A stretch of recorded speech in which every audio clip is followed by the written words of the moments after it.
It's time to get sexy, so watch Secular Sexuality Live Thursdays at 7 p.m. Central. Visit tiny.cc/YTSS and call into the show at 512-991-9242 or connect to the show online at tiny.cc/callsex.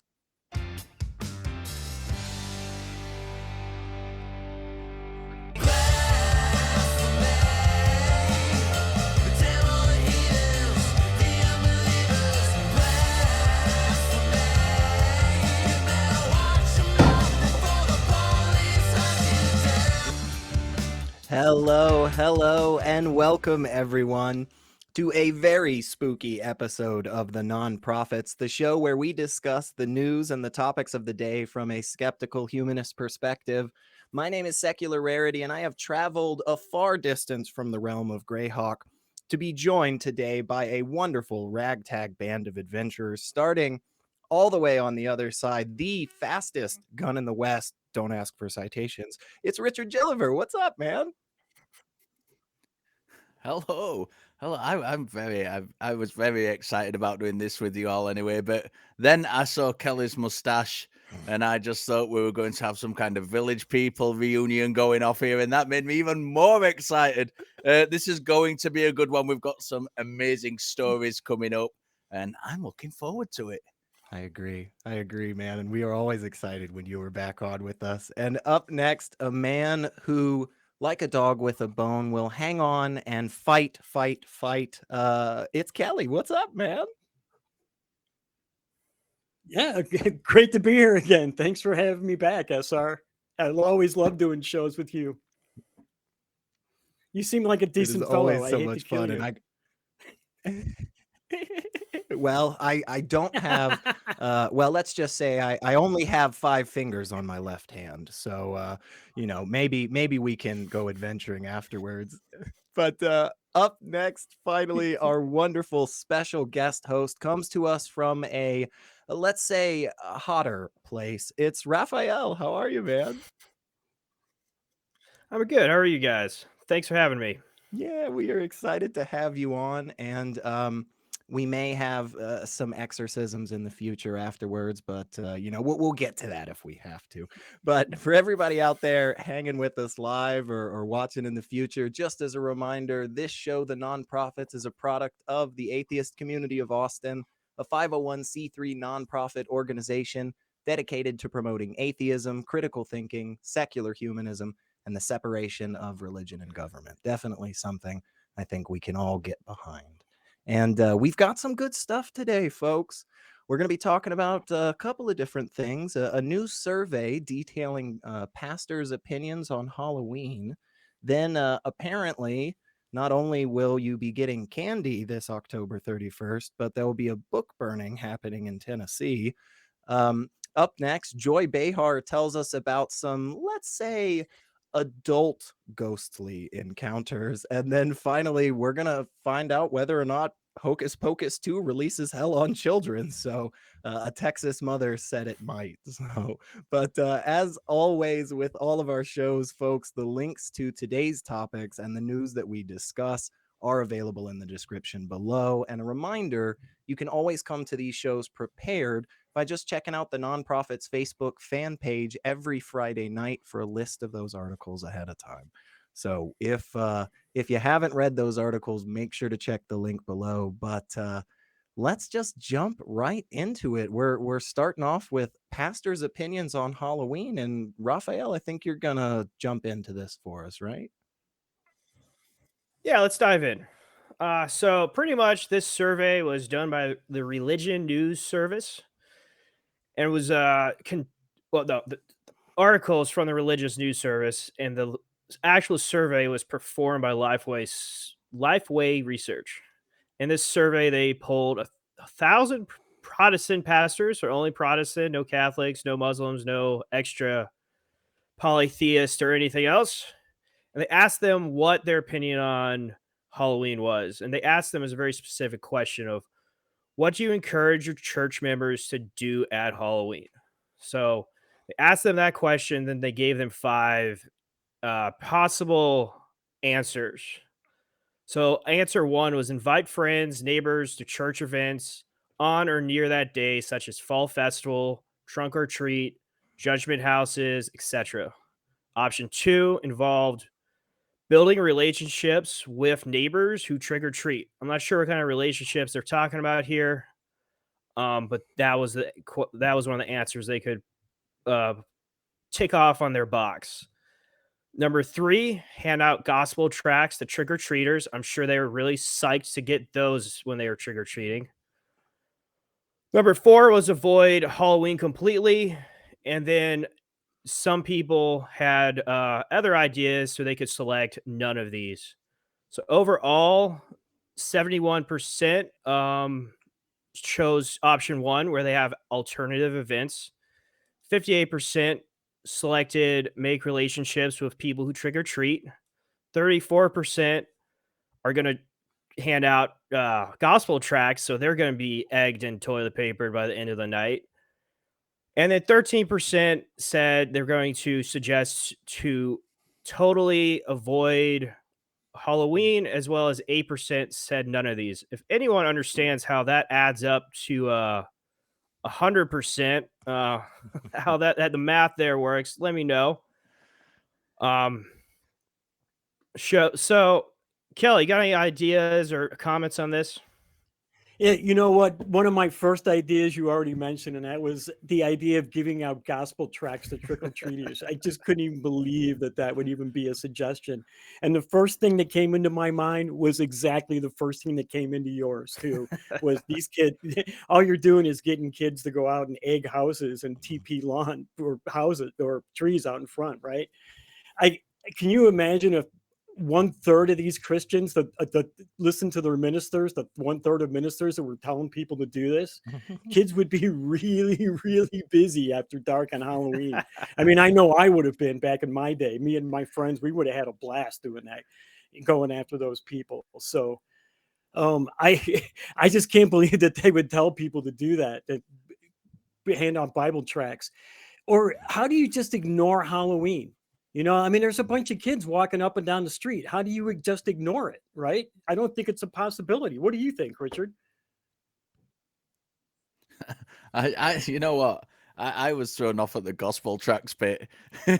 I went and had a look up because I'm like this, because I wanted to know exactly what these gospel tracks say, and I had a quick Google of gospel tracks, and the first, and I swear this is straight up what happened. The first one I found was called "The Touch of the Master's Hand." And I was just surprised at that point that no Catholics had been involved in any of this research. It was just, but this was interesting for me altogether, because Halloween's not big in the UK really compared to the US. Christianity isn't big in the UK compared to the US. So I found this interesting, and you know what? I actually quite like that this survey was done. I think it's good that. I think it's bad that they included no one but Protestants. But as far as it goes, the fact that they actually did this survey, I think will expose a lot of Christians to like a little bit of new thinking and new ideas, because they're not coming in, and a lot of these people literally only get any information at all from their pastors. And that they see the result of this, and that there's such disagreement amongst pastors when it comes to Christianity, I think in itself will open a lot of people's eyes. Secular, what do you think?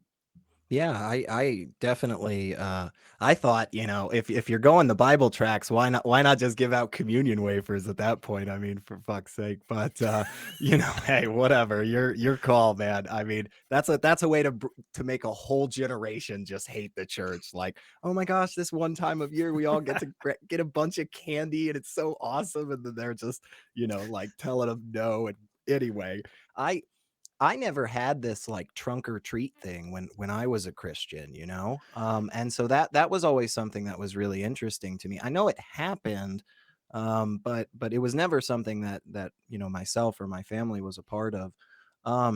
Raphael, I don't know if that was similar for you, if that was different, and then please tell us more of your thoughts on this article.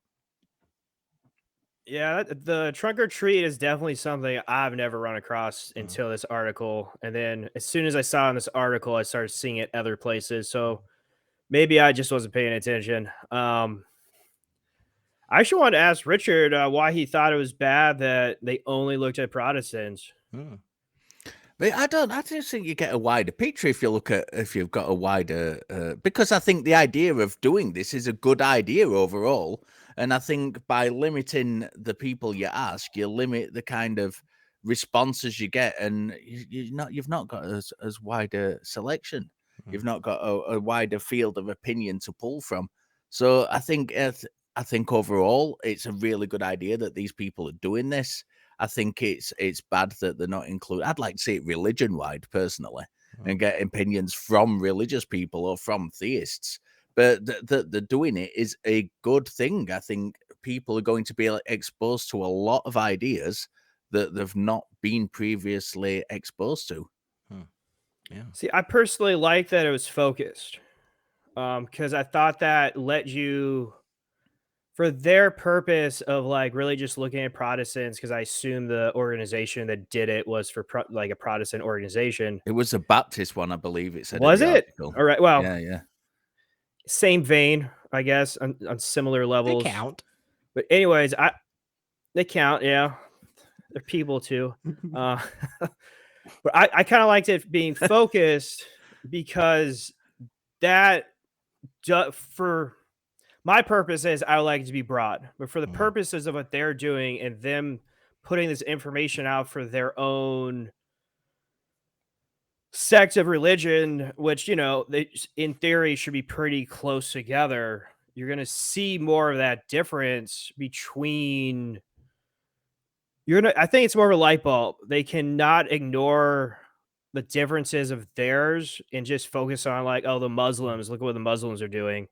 It's, oh wow, all these Protestant or like all these Pentecostals really hate Halloween or whatever. So for me, I liked that it was a more direct comparison, I guess was what I'm trying to say is. Yeah. What do you think, Kelley? Would you have preferred to see more of a broader swath of Christianity represented here? Were you happy about the focus of it? What did you think? I would go a step further and like to see what other religions thought about it. What is a Jewish outlook on Halloween? What is a Hindu outlook on Halloween? Because they believe in demons too, like bad spirits too, right? Muslims have their genie, right? Why not talk to them about that all the kind of bad, malevolent spirits that in other religions? And as long as we're going to be having these evil spirits, every religion has them. Why couldn't we include them all? I don't understand how being scared is anti-Christian. Honestly, isn't the biblical God pretty damn scary? I mean, he scared me when I was going to Sunday school as a kid. Right? I just don't get it. I don't understand how like Frankenstein's monster is anti-Christian. I don't get it.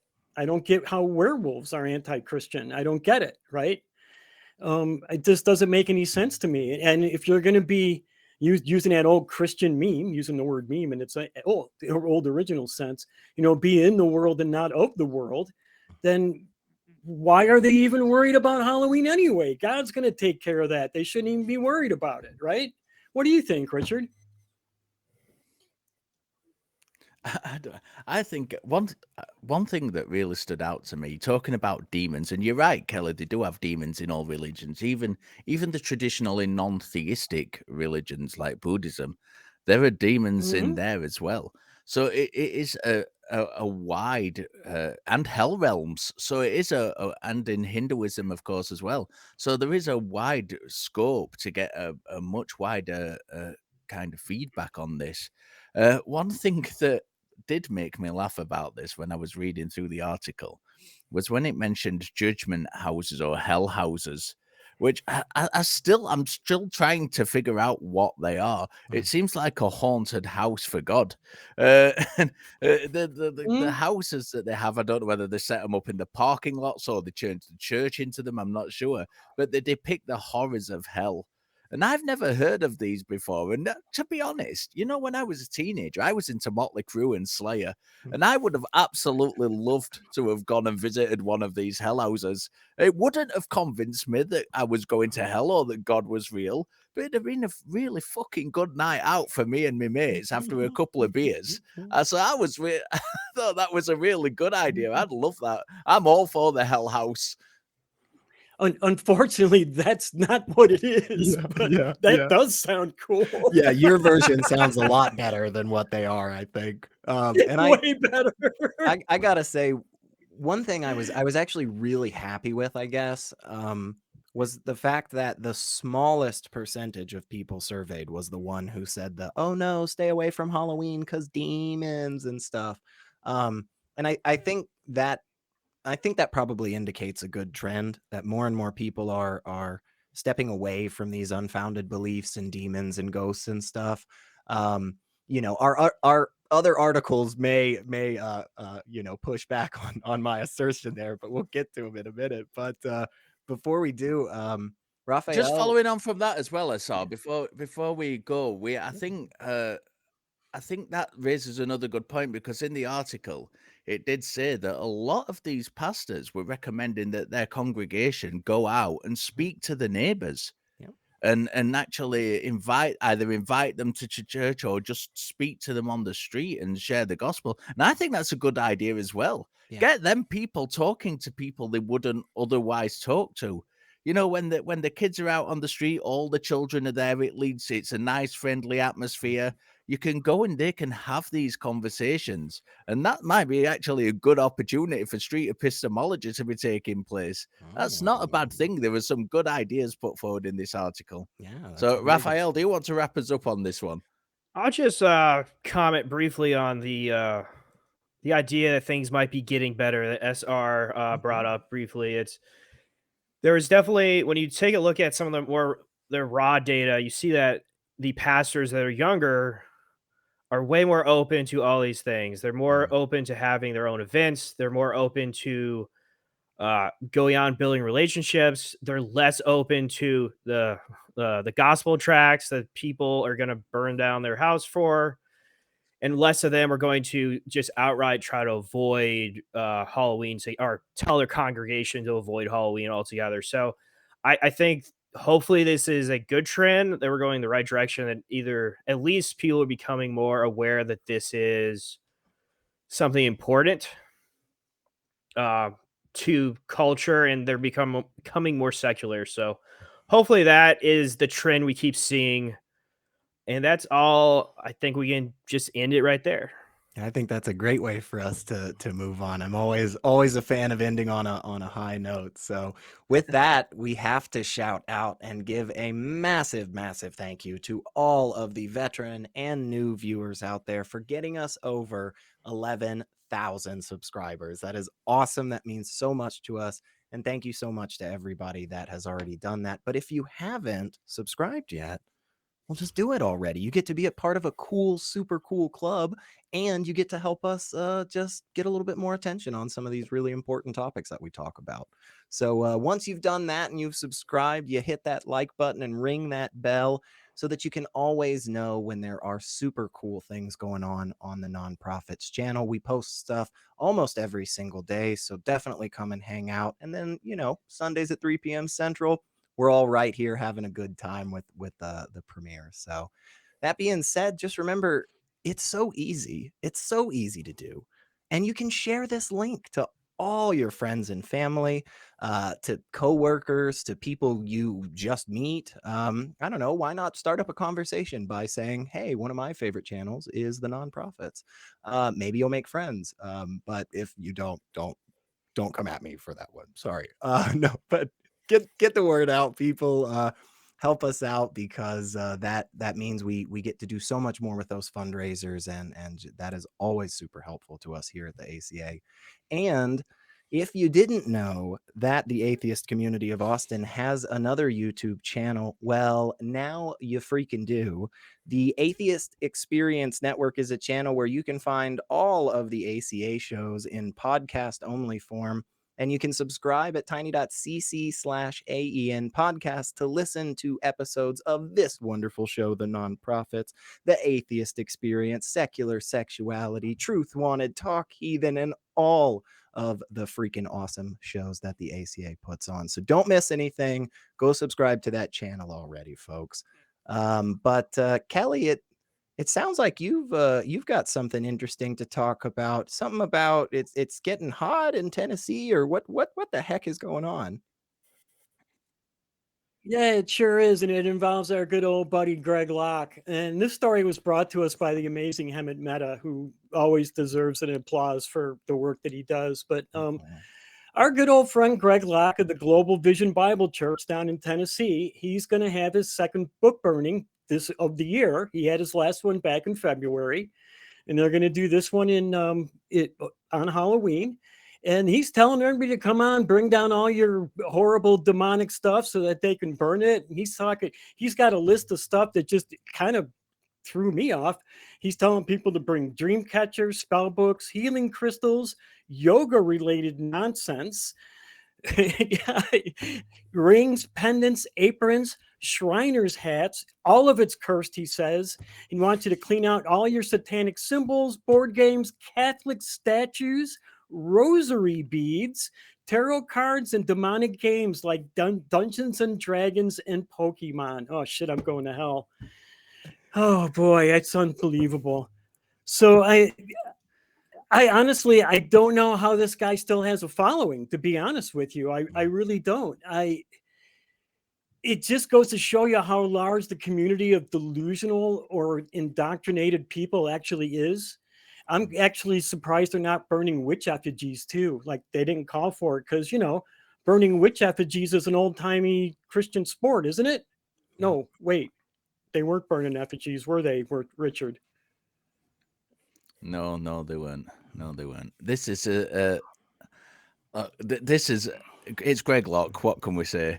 I'm lost for words. The list of things he gives out, it's got pretty much everything apart from himself on there. Anything you can find in the world, just burn it. But one of the last line of his communication is the one that really amuses me, where he says, "We will worship, we will pray, we will burn, we will celebrate Jesus and push back the forces of darkness on the year's most evil night.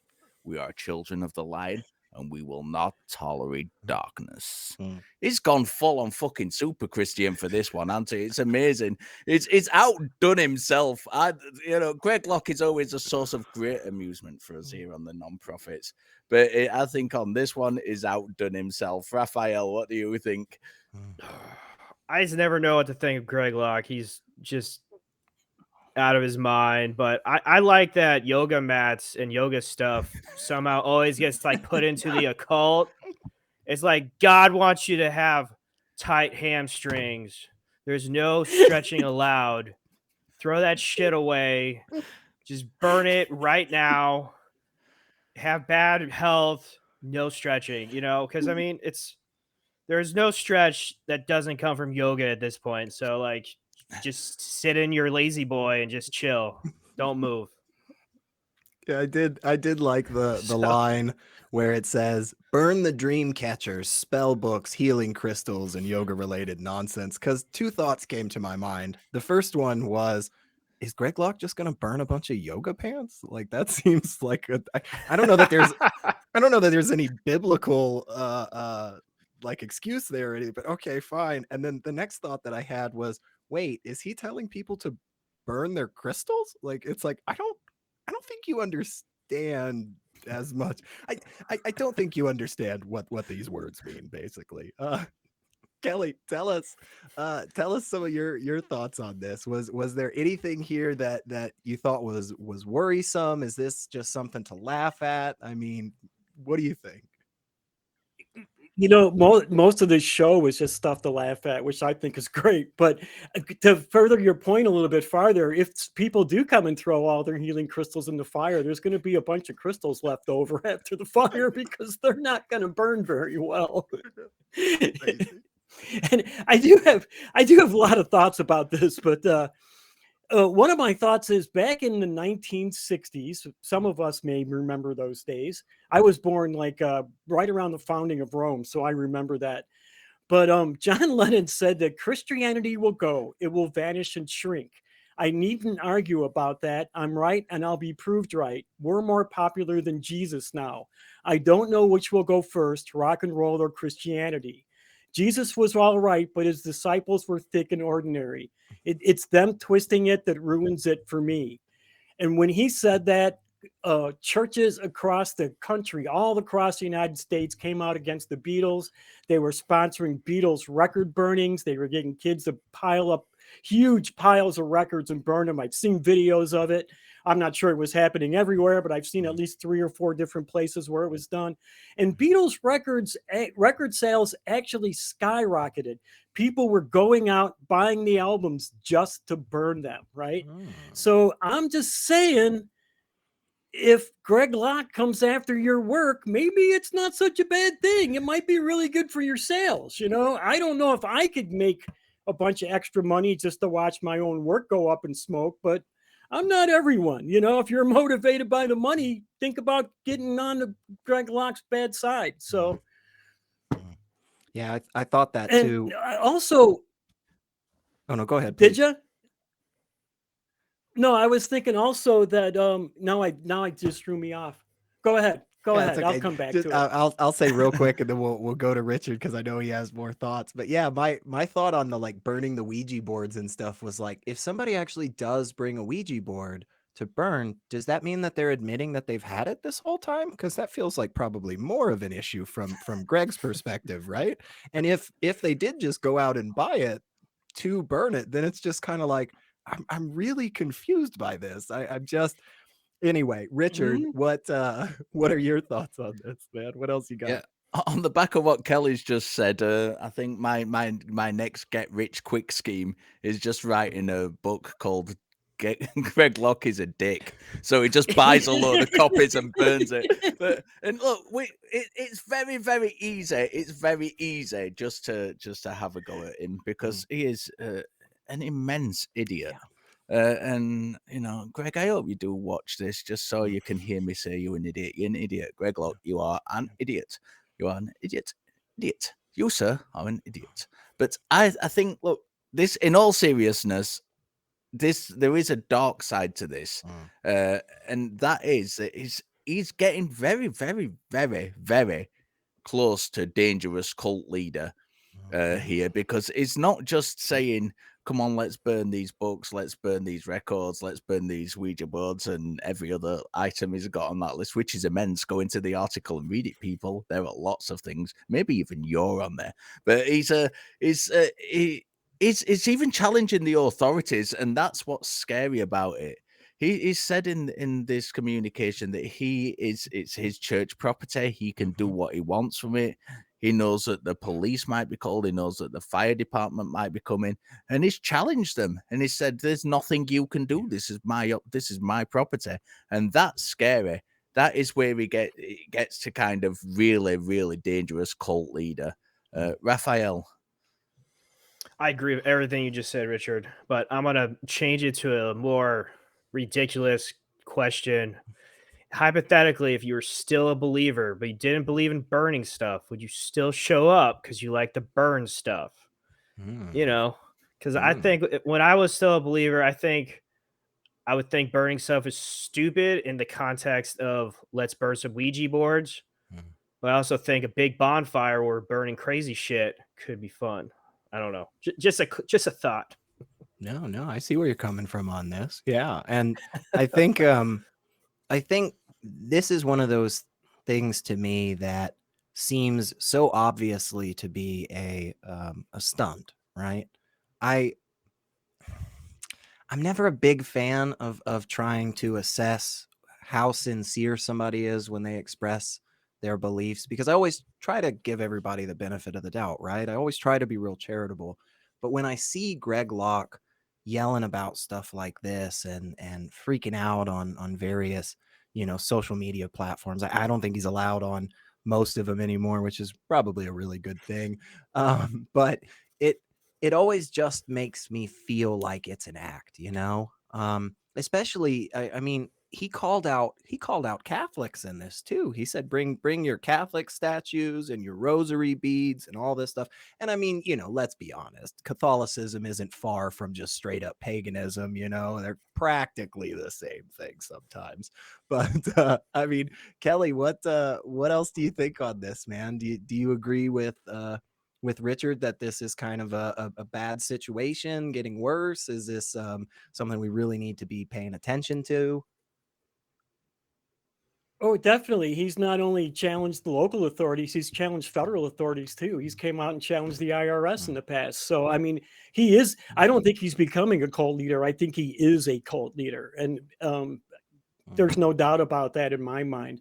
I do want to point out that in his last book burning last February, one lone man showed up with the Bible and tossed it on the fire. And wouldn't it be cool if Halloween, 100 people, 200 people show up and throw a Bible on the fire? Wouldn't that be fun? That's what I'd like to see. For sure. And maybe it would send a message to So- him that what you're taught, maybe not everybody is on your side. So On that note, I think it's very important as well. The last one of these things they did, we covered the last book burning he did on the non-profits as well, and is always on our radar with his immense intelligence. We a lot of people started sending him shit, and some of it dangerous shit through the post who objected to him. Don't do that, people. Don't stoop to his level and go and put people's lives in danger, and by all means turn up and throw your Bibles if it's safe for you to do so on the fire, but don't be sending letter bombs and things to him. That's not cool. That's not a good thing to do. Yeah. That just makes you a dick as well. We've got one dick already too many in the world with Greg Locke being alive. I don't mean that's not a call to action by any means. I was blaming his parents more than anything else. But go on, Kelley. I was about to say, speaking of dicks, wasn't one of the things that everybody was sending them were sex toys back that time? I'm pretty sure that he was getting Maybe a he lot of just needed sex to toys in loosen the up a mail. little. So Well, before we move on from this one, because this again, I just think is so totally ridiculous, and I think we all kind of feel the same way. There is obviously some important stuff to be paying attention to on this, and as Richard said, we talked about the last one that old Greggy Poo had, and we'll probably talk about any of the ones in the future if he has them. He doesn't seem like he's gonna stop. But I guess the quick question that I have, and I'll throw it to each of you real quick, is do you think these types of things are the things we're going to see continuing, or do you think this is kind of that last vestige that it's just going to be Greg Locke and his slowly dwindling church only? Raphael, what are your thoughts on that? I hope it's just gonna be Greg Locke losing his mind alone, but I mean, in the political and the lack of critical reasoning skills that seem to be abundant in society right now, who knows? I could definitely see more things popping up similar to Greg Locke, especially if Greg Locke continues to get away with what he's been getting away with. So, Yeah. Richard, your thoughts? Yeah, I think religious people on the whole are very reasonable people to a degree.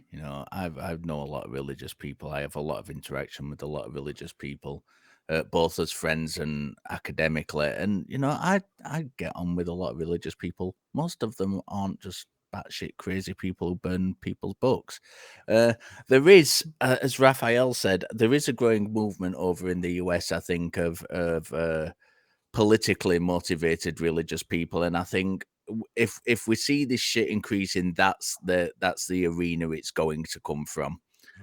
So I think it's a watch this space kind of area. Yeah. And Kelley, take us out for this article. What do you think? Are we going to see more, or is this kind of? I'm hoping we don't see more. I mean, we're already seeing enough of it. We got a bunch of people doing this stuff. Kat Kerr, Robin Bullock, who I think is hysterical myself. but he's got hair like mine.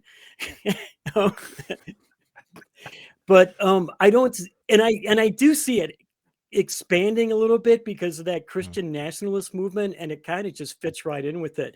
And we've seen Greg Locke up on stage preaching that Trump is still president, which is so the bad economy that they're all complaining about is actually Trump's fault, right? Because he's really still president. Does that make sense, right?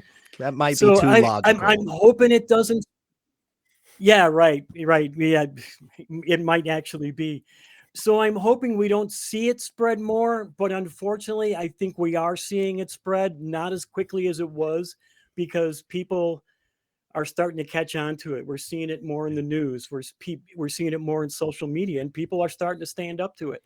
So hopefully in the future, we're going to see this kind of curve backwards and not keep moving forward like it has been. That's my hope anyway.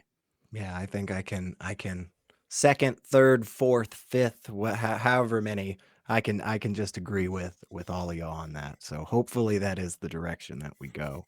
But before we move on any further, because we have all laughed ourselves quite silly over the last few minutes here, and I don't know about y'all, but I need a candy refill. So if you didn't tune into the other ACA shows last week, here's what you missed. I have had girls where like I put my hand sort of like creeping on their chest and they grab my hand, put it on their throat and say, choke me, and I'm just like, what should I do? Just saw the ghost, didn't you? All right. But again, Now, Kelley. But I thought with her out of the corner of my eye, so. I know you're working at this bar. Were you getting high off your own supply here? Global warming, rise of homelessness, clean water insecurity, human trafficking, slavery still existing in the world. Nah, a lack of belief in God is the problem? And they're looking at that punctuation going, why would they put that there? That makes no sense. That shouldn't be there. But yet, you're making an emoji argument. Yeah. So, argument from God based on the emoji argument for God. Look, I'm just going to ask you directly. Do you think it's wrong to own somebody as property against their will? Do you think that is the case? I don't know. I don't have an opinion on that. Really? Wow. It's one of my favorite quotes ever, I think. The emoji one? Is that that was. I just couldn't believe that was the argument because when he was like, "Just look at that punctuation," I was like, "Oh, I can tell a lame joke here. It's a smiley face," and he was like, "Exactly." I was like, "Exactly. What? What's happening here?"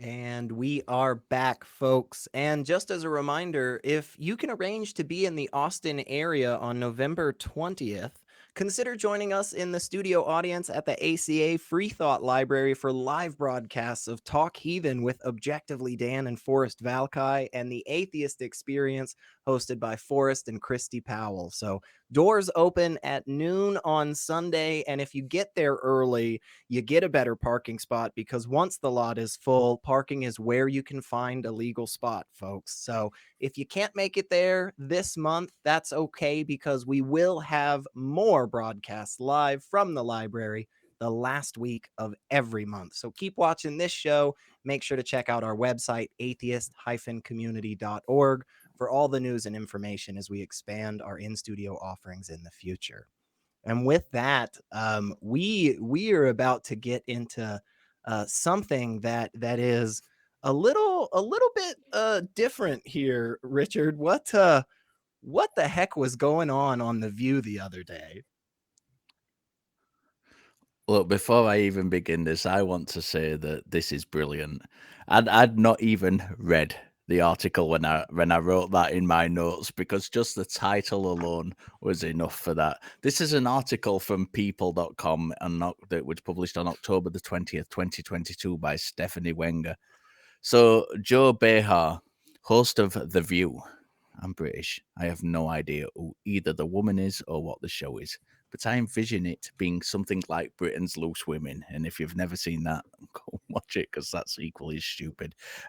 She revealed that she has had sex with not one, not two, but a few ghosts. Whoopi Goldberg, her co-host, who I have heard of, said, I don't know how many of you just heard what Joy said, but I'm going to let it ride. Wait, what? Your co-host has just proclaimed that she has had sexy fun time with multiple supernatural entities, and you want to gloss over it? That's almost as strange as a proclamation itself. I was giddy. I wanted to know more. So the 80-year-old Behar said that she had done the love with a few ghosts and never got pregnant. I mean, come on. Ghosts don't have sex tadpoles. Everybody knows that. How could they possibly get you pregnant? So I'm not going to lie, the rest of the article is largely filler and doesn't delve any further into the spooking and shenanigans. And I find that deeply disappointing. But what I do want to know is what you all think about it. So I'm going to pass it straight on over to the mustachioed wonder himself, Mr. Kelley Laughlin. Oh, my first thought was, wow, I had no idea that Joy Behar was into drugs. And then I remembered that she was a comedian in the past, and I thought she was just going for a cheap laugh. And then I thought, and this had to be the thing, she just gives her sex toys names like Casper, Morley, Slimer. Last one's kind of somewhat appropriate. I'm hoping that's what it was, and she doesn't really believe she was having sex with ghosts. But, then again, I worked at a haunted nightclub, and maybe she was actually out trolling haunted nightclubs and singles bars looking for some nightly companionship. As someone who has never had ghost sex, who am I to judge? I don't know. Maybe ghost sex is awesome. If you don't really intend it to go anywhere, or if you don't really mesh as a couple, you don't have to worry about them calling you back on the phone all the time, right? So what do you think, Raphael? So when I read the title to this, I was definitely had a what the fuck moment. Especially after I read the article, like Richard pointed out, they barely talk about this. That'd be the whole article if I wrote it. So I'd be like requesting interviews with her because I want to get all the hot details on what's going on. Do they have like ghost sex toys, that help both partners? Like, I don't know. Part of me hopes that it was a joke that just didn't hit correctly on the show, but it's definitely an interesting thing to say on national televised TV. So, Yeah. I mean, I would say, me personally, I'm always a big fan, big believer in consenting adults and engaging, in all types of different safe sexual activity. I will also say that if in the middle of that discussion of that whole consenting adult safe sexual activity thing, your friend just casually lets slide that they've been regularly fucking a ghost, my suggestion would be to kindly ask that person for elaboration for sure, and just be a little, be friendly. I'm not saying, don't be kind, but do I feel like that's an okay kind of activity. We can push back a little. I just had questions with this article. I'm going to be honest. I just had questions. Like, if ghosts walk through walls, how does it? Okay, and honest, do ghosts have genitals? Is that a thing? Have I just never known this, you guys? Has this been like common knowledge and I just didn't understand that this was part of the world that we lived in? I truly, it was only questions for me. I probably wrote more questions than the article in its entirety. But Richard, what are your thoughts, man? I mean, what else you got on this? What are your thoughts on that? You've just killed me, man. I've just had this image of just a disembodied penis and testicles just floating through the air. That is the most scary thing. And now you're asking me to comment. Right, so scare me. we know. Yeah, you've just killed me. I'm about to go and have sex with some woman. Oh, good. Look, we've some women through history have pretended to have the bouncy with the booby grid. So we've got Mary in the Bible and her relative Elizabeth, who both had sex with the Holy Spirit. But in almost every case, it's a one-sided, forced experience that bears no resemblance at all to sleep paralysis. No, siree, no logical explanation here. Definitely the phonicantly challenged fright force. It's not sleep paralysis. It's no kind of chemical imbalance. No, we're not having any of that. It's very, very rare that we find someone who casually drops into conversation that they've coaxed the ectoplasm out of the spirit world, seemingly willingly. I, like you, Secular, I wanted to know more. I needed to know more, and the article didn't give us more.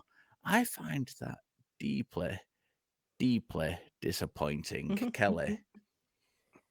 I had so much fun with this, and I started thinking about the advantages and disadvantages of having a ghost lover. There are a lot of good advantages. They don't cost you any money because they don't go on shopping sprees, right? If you want to fly somewhere on a vacation, you don't have to buy them a plane ticket. They don't age, and nobody has to sleep on the wet spot, right? Hey, it's always Thursday somewhere. Then there's disadvantages too. If you want to take a photo of the two of you, they just turn out as an orb, right? If you break up, that could be they could be really good stalkers. As Sard pointed out, they just walk right through the walls. Can't even get a locking safe room. They just walk right in. So I don't know, man. I just had a lot of fun thinking about this whole idea. Raphael, you got any other thoughts on it? I'm going to pass it on. I'm going to pass it to Kelley. SR next. Yeah, no worries, man. One thing that came to my mind right away, again, just so much silliness was what was coming to mind when I read this. And this isn't the first celebrity that I've heard of that has ever made this statement. There have been other people in the past that have talked about explicitly saying, yes, I had sex with a ghost. But for me, what came to my mind was oftentimes the kind of backstory about how ghosts are a thing, right? Is that somebody died and they had unfinished business on Earth, and they had something else that they had to do before they could feel like their spirit could move on. And my thought there is that the unfinished business was getting the business, so to speak. And I really loved that. I love the idea that there's a spirit world and this ghost shows up and then it's wait, I gotta orgasm just one more time before I go, this was so much silliness and nonsense. I truly just thought all of it was ridiculous. Richard, what I mean, do you think she's not telling the truth? Is she just confused? I mean, are there actually ghosts out there having sex with people in mass? I mean, what do we do with it? There are people who genuinely do think that they've been. Sure. It's more in the realm of assaulted by ghosts than consensual. There are genuinely people out there who think that. There are also, as our friend student Dr. Ben would acknowledge, good medical reasons for a lot of these illusions that people suffer, whether it be physical or auditory or visual. And yeah, so this is a thing that happens. The thing that got me with this particular case was just the casualness of it all. The casualness of her co-host was seemingly caught completely off guard by it. This wasn't something that had been planned for her to say on the show. She just decided to casually drop it in. As you might say to your friends, I met a girl the other night. Oh, she was lovely. We went home. We did the business. It was fantastic. And she just happened. She was just doing that out of the blue. And that's what got me about it. There's a casualness. I don't think she was lying. I think she genuinely thought this was a thing. It's a peculiar thing, no doubt. But I'd love to delve into it further. Like I said, the thing for me about this whole thing was just the entire lack of detail. I think it was Raphael earlier who said that, you know, that the article dropped this bombshell off and then just started talking about something completely unrelated, and everybody was just screaming, "More! Give me more! I want to know more about this ghost sex." Yeah, the article was brief. The story needs more delving into. I think we've said all we can say on that that particular case. Go and read the article for yourself, and if you can find any more information on this, do email us and let us know. Please, yes, please, because seriously, all 4 of the panelists, 4 out of 4 panelists today agree they want more details on this. So, Pixar, it didn't happen, right? Yeah, That's what yes, you're saying. but No. Okay, no. We're gonna move on. but just No, go don't ahead, email Kelley. us your ghost porn.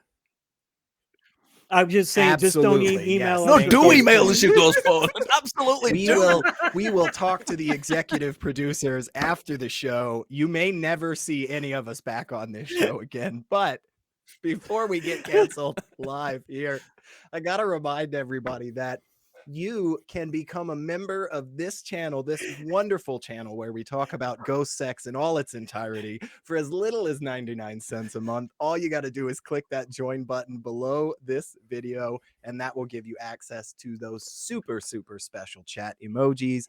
All of those are super wonderful fun, and you get to just throw them up in chat all the time. And also, we have a brand new store. If you don't know, just go check out tiny.cc/merch ACA, and you can get all your favorite items like t-shirts, hoodies, beanies, coffee mugs, phone cases, tote bags, all kinds of incredible stuff. And if you've got a suggestion for some other stuff, why not let us know? Because we started doing this super cool special limited edition item every month for each show. So make sure you go check out that store for all the great nonprofits merch and merch from all of the other shows. So with that, we're getting close to the end, y'all, and we've had a lot of fun, but I think we're about to have a little bit more fun because for our final segment today, what we have is something we affectionately call Shit Internet Apologists Say. Shit Internet Apologists Say. So, this one comes to us from, let's call her a concerned parent in Texas. There has been a viral video going around of a mother complaining how Hocus Pocus 2, the movie, will something, let's see here, as she says, quote, unleash hell on your kids and in your home. Now, I'm just going to be honest, folks, and, you know, I'll take your criticism if you have it, you know, but I actually wasn't planning on going to see this movie, not for any particular reason, just I wasn't going to go out of my way to see it. But now I will purposefully make sure that I do go out of my way to watch this movie because I honestly think this is just completely ridiculous. And I think that person gets a little bummed out every time they see those viewer or download numbers go higher.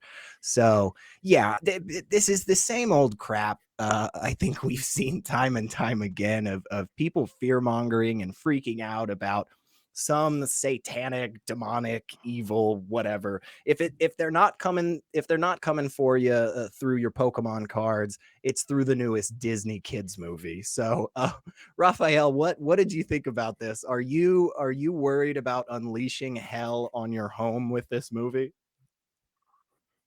Well, firstly, as someone who lives in Texas, I'm kind of more scared to live in Texas now that I know that she's around. So there's that. But honestly, I kind of wish she was correct. I wish we could like shoot spells through stuff. Like we could like be vaccinating people while they watch TV, you know, like I'm okay with that.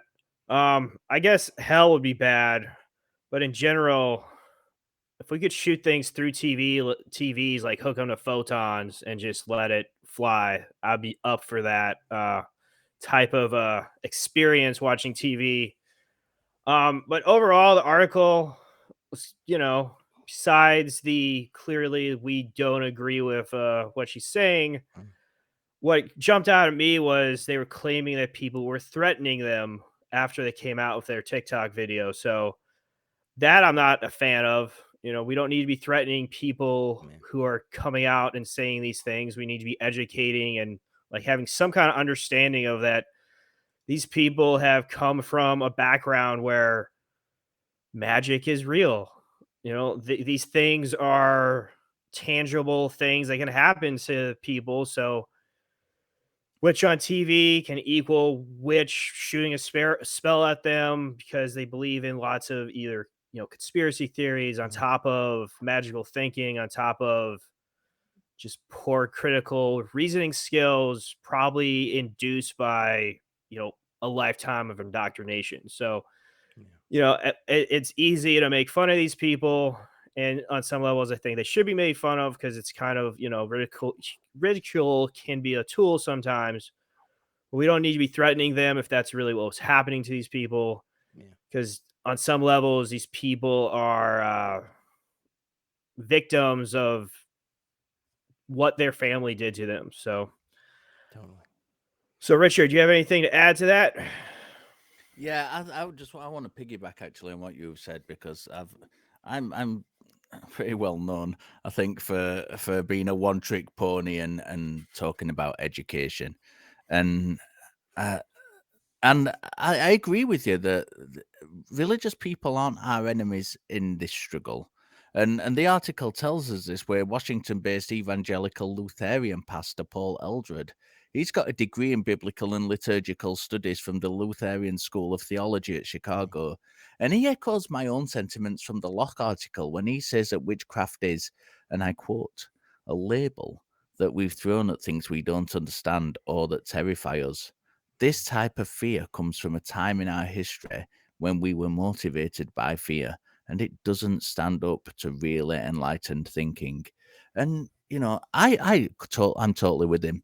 You know, we can join with, as I said earlier on in the show, religious people on all just, they're not all like this. You know, we need education, we need openness and dialogue.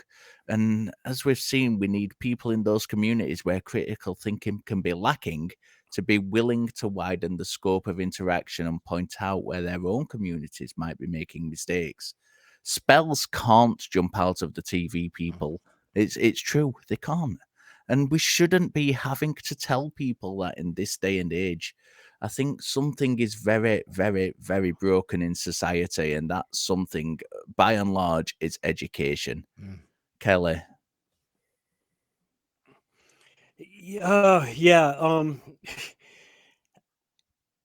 This one was a really weird one for me. I didn't, again, like almost everything we've covered today just kind of tickled my funny bone. And now, as SR mentioned, I too haven't seen this movie yet. I probably won't. I did watch the original movie with my daughter when she was little. And I was, as I recall from that movie, they did not portray the witches in a flattering manner. And in the end, they did receive their comeuppance.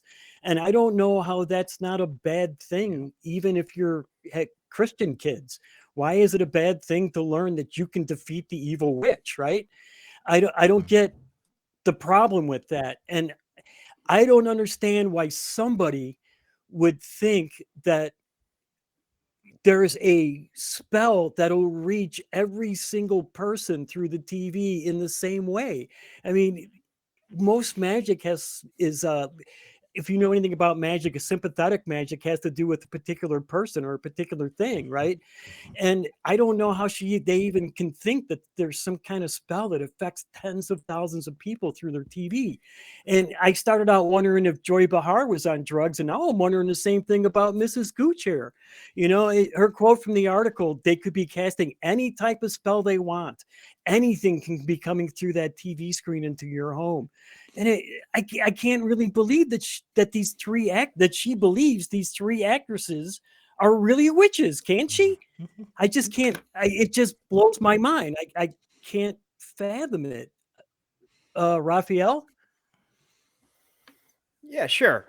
So one thing that stuck out to me in one of the articles is they talked to another lady who agreed with the original video creator, and they were talking about how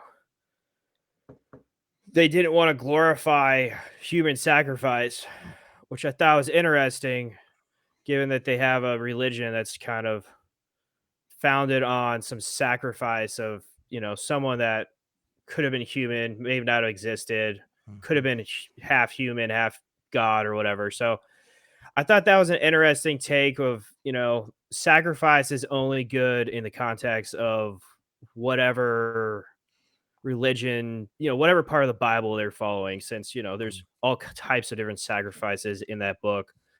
So that just stood out to me. It was interesting that, I don't know if it's just they're not thinking that what they said through, or there is a special category that the God claims fall into for, human sacrifice. But I just thought that was interesting. If we want to kick that over to Richard, maybe if he has something better to say. Yeah, I think I agree with you, and I think that's something that the first article we talked about raised, and that's something that I think could be done with a lot of religious people in general, learning more about, is the fact that there are many different ways to interpret the religious book that you believe in, and not everybody has exactly the same opinion as you. And I think it's important to note that. To go on to what Kelley was saying about the woman's interpretation of the witches in the film, I think if she'd taken the time to actually watch it before criticizing it, she'd realize how nonsensical the criticisms are, and the nature of the. I, unfortunately, unlike a couple of you guys, have seen the film. I've seen some of the film, should I say, because I sat down with my children to watch it, and I might have fell asleep during the majority of it. I'm not going to lie, but the part I did see, and I have seen the original as well, is it's certainly not a dark, spooky horror film kind of thing. It's blatantly a comedy take on witches. It's got some serious parallels, especially at the beginning of this movie, where they kind of go through the older, the witch hunters are out and stuff. So there is serious elements to it. But by and large, it's a comedy, and I think if anybody had seen this, they'd realize that. And I think that you shouldn't go criticizing something before you've even taken the time to see it. By all means, go and see it. And if you think it's satanic and going to corrupt everybody, then start shouting about it, and then we can have a conversation about it, whether you're justified in that opinion. But to go on about a movie before you've even seen it, at least give it a chance first. SR. Yeah, and I think Richard, you and Raphael brought up some really good points in terms of how much of this is indoctrination, how much of this is them spreading fears and misinformation and stuff. I think for the vast majority of these people, it's something that's been really hammered home into their psyche for years and years and years. And when you see the world around you in such a way that constantly the fabric of the universe is about to be ripped apart by the forces of good and evil, that there is some cosmic chess match happening on such a grand scale, that every little thing that happens in your life is just deeply important, and you're one step away from being just dragged down into the pits of despair and hell, or such.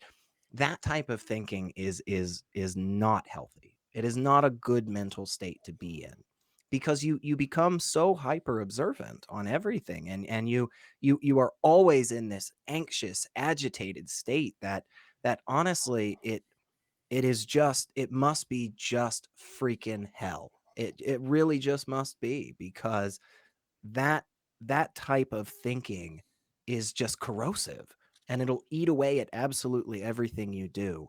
And so, yeah, truly, I feel like this is one of those things where, okay, yeah, we'll laugh a little and we'll giggle a little, but at the end of the day, this person is a victim too of bad ideology and bad epistemology.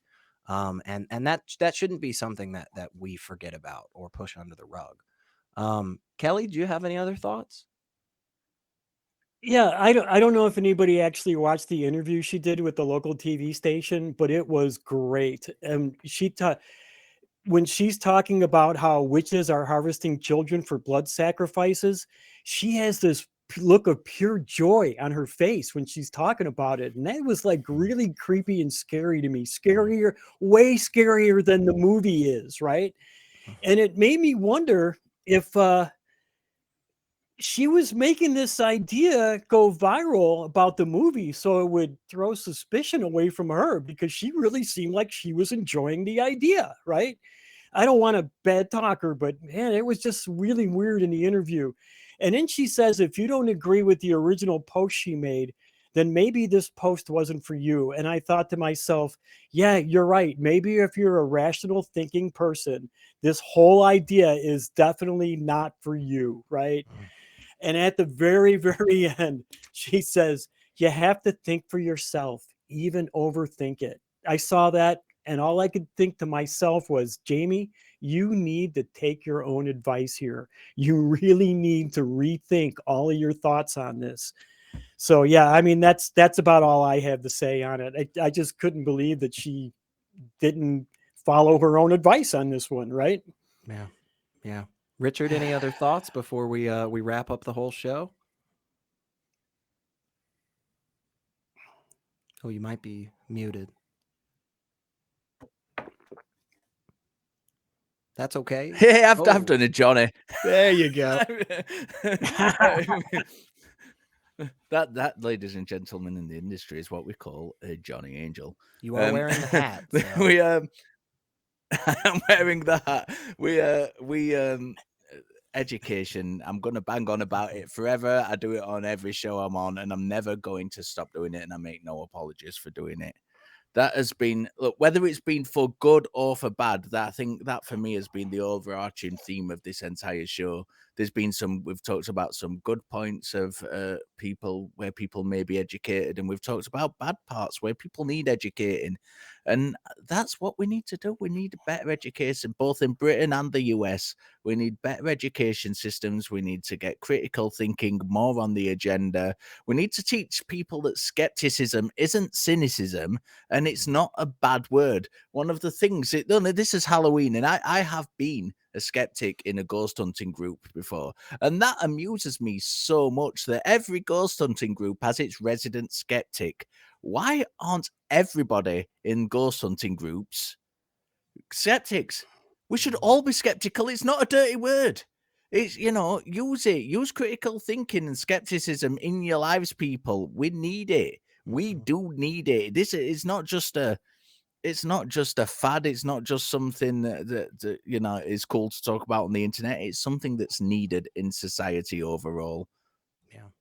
Yeah, I totally agree. And I just, before we wrap up for the whole show, my final thoughts on this segment are, look, folks, put down the beliefs that are unfounded, because every single second that you waste trying to fix these demonic problems in the world or defend against these supernatural evil and stuff, every second that you waste doing that is a second that you are wasting not preparing for the real terrible things that exist in this world, and the things that a lot of us here want to try and fix. Some of the things that are just absolutely atrocious, like people dying because they don't have health care, or homeless individuals rising in numbers, every year.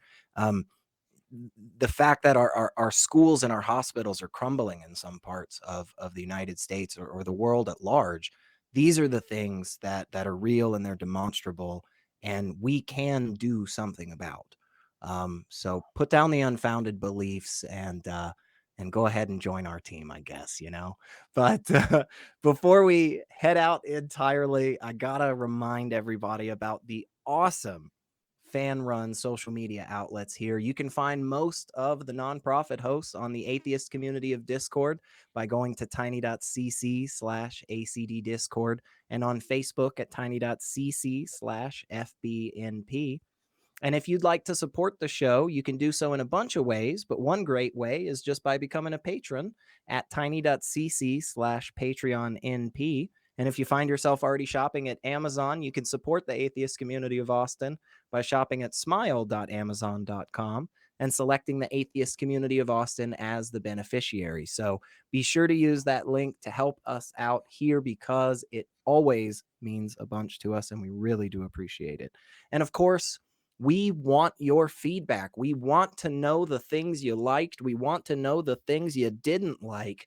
And so please throw a comment below this video here, or send us an email at nonprofits@atheist-community.org. We always love to hear from the people that hang out and watch us. So that's the only way that we keep making some of this great stuff. So, and finally, just remember to visit the Atheist Community of Austin's official website at atheist-community.org, so you know all of the latest of what's been happening.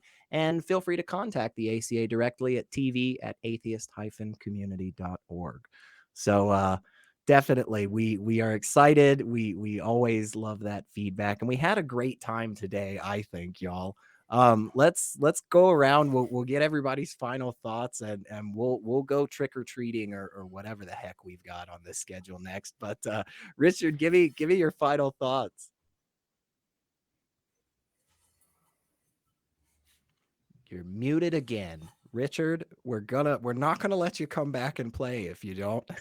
just sack me, get rid of me. It's all over. Bro, get rid of the crazy Englishman. Look, it's been a fun show. I've had far too much fun on it. There's been a lot of laughter. I've enjoyed this one. That's my final thoughts, Kelley. Yeah, I had a lot of fun today too. It has been really funny. And I think one of the things that we've done today, besides have a lot of fun, is pointed out the really bad thinking that some people can do. And people try not to do that. And remember what modern day Halloween is for. It's for fun. And go out there and have fun. That's the only requirement of today's Halloween. So go out and have fun. And me, I'm going to go out and look for a six-fingered man. Well, and finally, our awesome special guest, Raphael. Thank you so much for hanging out with us, and we hope to have you back soon in the future. Give us your final thoughts. What'd you think? Well, thanks for having me. I'll just say we had a lot of funny types of stories, but they're also kind of sad at the same point, because it demonstrates a lack of critical thinking, epistemology. It demonstrates a lot of indoctrination. So, it's good to highlight these things, and I'm happy I could be part of it. Heck yeah. Well, thank you everyone out there for hanging out with us on this wonderful spooky edition of the Nonprofits, and we'll see you next time.